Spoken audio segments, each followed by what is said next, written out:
മിമിക്രിയിലൂടെ സിനിമയിലേക്ക് എത്തി മലയാളികൾക്കെല്ലാവർക്കും ഏറെ പ്രിയങ്കരനായി മാറിയ ഹാസ്യ നടനും കലാകാരനുമാണ് സാജു നവോദയ. അദ്ദേഹം സോഷ്യൽ മീഡിയയിലും വളരെയധികം സജീവമാണ്. ഇപ്പോൾ ഇതാ തന്റെ ജീവിതത്തിലുണ്ടായ ചില പ്രശ്നങ്ങൾ തുറന്നു പറഞ്ഞിരിക്കുകയാണ് നടൻ. ഒരു ചാനലിന് നൽകിയ അഭിമുഖത്തിൽ വെച്ചായിരുന്നു അദ്ദേഹം മനസ്സ് തുറന്നത്. സാജുവിന്റെ വാക്കുകൾ ഇങ്ങനെയായിരുന്നു: ജീവിതത്തിൽ മോശം സാഹചര്യങ്ങൾ ഉണ്ടായപ്പോൾ കൂടെ നിന്നത് ഭാര്യയാണ്. സാമ്പത്തികപരമായി പണ്ടത്തെ അവസ്ഥ ഭയങ്കര മോശമായിരുന്നു. പണ്ട് മിമിക്രിക്ക് പോയാൽ കിട്ടുന്നത് 300 രൂപയാണ്. യാത്രയ്ക്കുള്ള പൈസയും അതിൽ നിന്നാണ് എടുക്കേണ്ടത്. ആ സമയത്തായിരുന്നു ഭാര്യയ്ക്ക് ഓപ്പറേഷനുകൾ നടന്നിരുന്നത്. ലക്ഷങ്ങളാണ് അതിന് ചെലവായത്. വേറെ വഴിയില്ലാതെ അന്ന് ഞാൻ ആത്മഹത്യക്ക് വരെ ശ്രമിച്ചിട്ടുണ്ട്. ഒരു പാലത്തിന്റെ മുകളിൽ മരിക്കാൻ വരെ പോയി നിന്നു. എന്റെ അവസ്ഥ ഭാര്യയുടെ അമ്മയ്ക്ക് നന്നായി മനസ്സിലാകുമായിരുന്നു. ഞാൻ മരിക്കാൻ പോയതാണെന്ന് അവർക്കറിയാമായിരുന്നു. പൈസയൊക്കെ ശരിയാക്കാമെന്ന് സമാധാനിപ്പിച്ച് ഭാര്യയുടെ അമ്മയാണ്. അതൊക്കെ കഴിഞ്ഞ് 10 വർഷത്തോളം കഴിഞ്ഞാണ് എല്ലാം ശരിയായത്.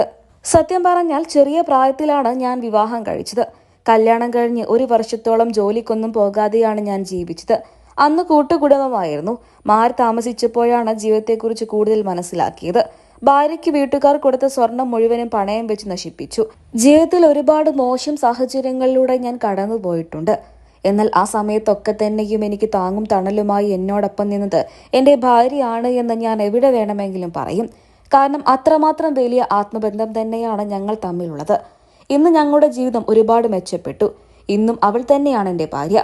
അവളാണ് എനിക്ക് എല്ലാത്തിനും പ്രചോദനവും നൽകാറുള്ളത്. അവളും ഞാനും ഇന്ന് സന്തോഷത്തോടെ ജീവിച്ചു മുന്നേറുകയാണ് എന്നായിരുന്നു സാജു വാക്കുകളിലൂടെ കൂട്ടിച്ചേർത്തത്. നിരവധി പേരായിരുന്നു അദ്ദേഹത്തിന് ആശംസകൾ അറിയിച്ചും എത്തിയത്. അതിനോടൊപ്പം തന്നെ അദ്ദേഹം ബിഗ് ബോസിൽ വെച്ചുണ്ടായ അനുഭവങ്ങളും വെളിപ്പെടുത്തി.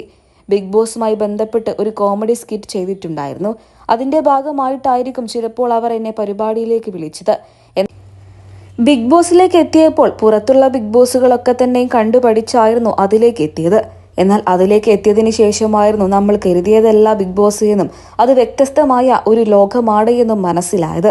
ബിഗ് ബോസിൽ ഞാൻ ഏറ്റവും കൂടുതൽ വിഷമിച്ചത് ഒന്നോർത്ത് മാത്രമാണ്: എൻ്റെ ഭാര്യയെ കാണാൻ സാധിക്കുന്നില്ലല്ലോ എന്ന്. അവളെ കാണണമെന്നുള്ള ചിന്തകൾ മാത്രമേ ആ ദിവസങ്ങളൊക്കെ തന്നെയും എൻ്റെ മനസ്സിലൂടെ കടന്നു പോയിട്ടുണ്ടായിരുന്നുള്ളൂ എന്നും അദ്ദേഹം കൂട്ടിച്ചേർത്തു. സാജുവിന്റെ ഭാര്യയോടുള്ള സ്നേഹം കണ്ട് ആരാധകർക്കും വലിയ സന്തോഷമായി. നിരവധി പേരാണ് ആശംസകൾ അറിയിച്ചതും.